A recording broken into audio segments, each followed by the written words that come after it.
Assalamualaikum warahmatullahi ta'ala wabarakatuh. Saya Hafidah, guru ekonomi SMA Negeri 1 Cigalontang, Kecamatan Cigalontang, Kabupaten Tasikmalaya. Pada kesempatan ini, materi yang akan saya ambil adalah tentang pasar modal. Pasar modal merupakan bagian daripada lembaga-lembaga keuangan non-bank. Nah, dalam pengertian pasar modal adalah merupakan pasar untuk berbagai instrumen keuangan jangka panjang yang dapat diperjualbelikan, baik surat utang atau obligasi, equity, saham, reksadana, instrumen derivatif maupun instrumen lainnya.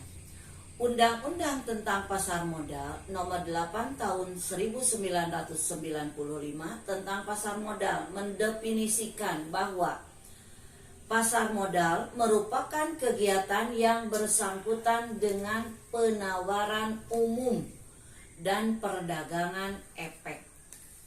Perusahaan publik yang berkaitan dengan efek yang diterbitkan serta lembaga dan profesi yang berkaitan dengan efek.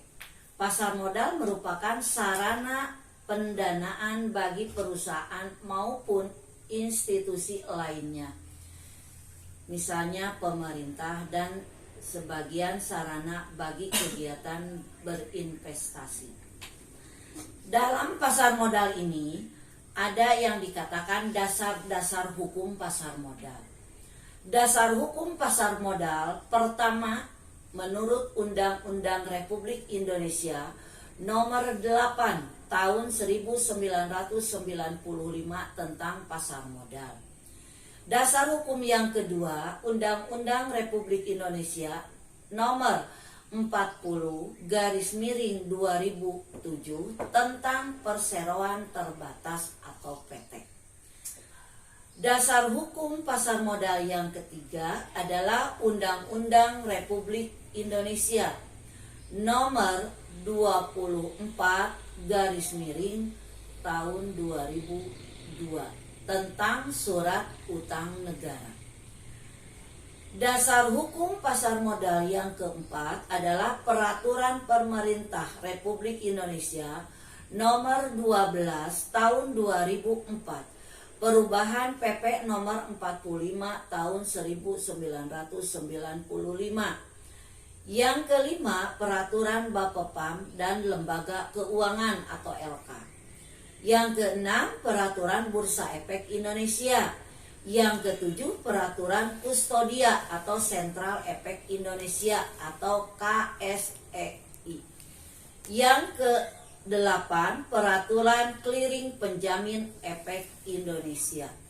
Nah, dalam pasar modal ini ada dikatakan otoritas pasar modal oleh Bapepam dan lembaga keuangan.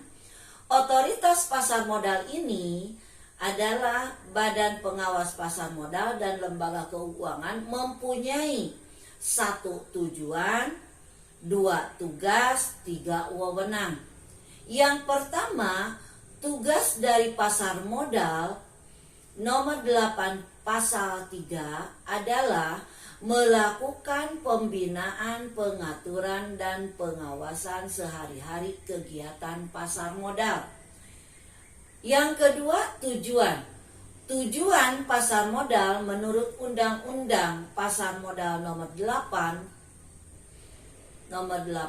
Pasal 4 adalah mewujudkan terciptanya kegiatan pasar modal yang teratur, wajar, dan efisien, serta melindungi kepentingan pemodal dan masyarakat. Yang ketiga adalah wewenang daripada pasar modal. Wewenang dari pasar modal ini menurut Undang-Undang Pasar Modal Nomor 8 Pasal 5. Menurut wewenang Bapepam Lembaga Keuangan, pasar modal terdiri dari 6. Pertama, memberikan izin usaha kepada Bursa Efek, KPAI, KSI, reksadana, perusahaan efek, penasehat, investasi, dan Biro Administrasi Efek. Yang kedua, memberikan izin orang perseorangan kepada wakil penjamin emisi efek, wakil perantara perdagangan efek, wakil manajer investasi, dan wakil agen penjual reksadana.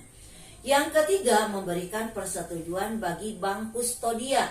Yang keempat, mewajibkan pendaftaran kepada profesi penunjang pasar modal, yaitu notaris, konsultan hukum, penilai, dan akuntan publik. Yang kelima, menetapkan persyaratan dan tata cara pendaftaran. Dan yang keenam, melakukan pemeriksaan dan penyidikan. Sekian kajian video dari kami tentang pembelajaran pasar modal. Mudah-mudahan materi ini akan dilanjutkan di lain waktu. Wassalamualaikum warahmatullahi taala wabarakatuh.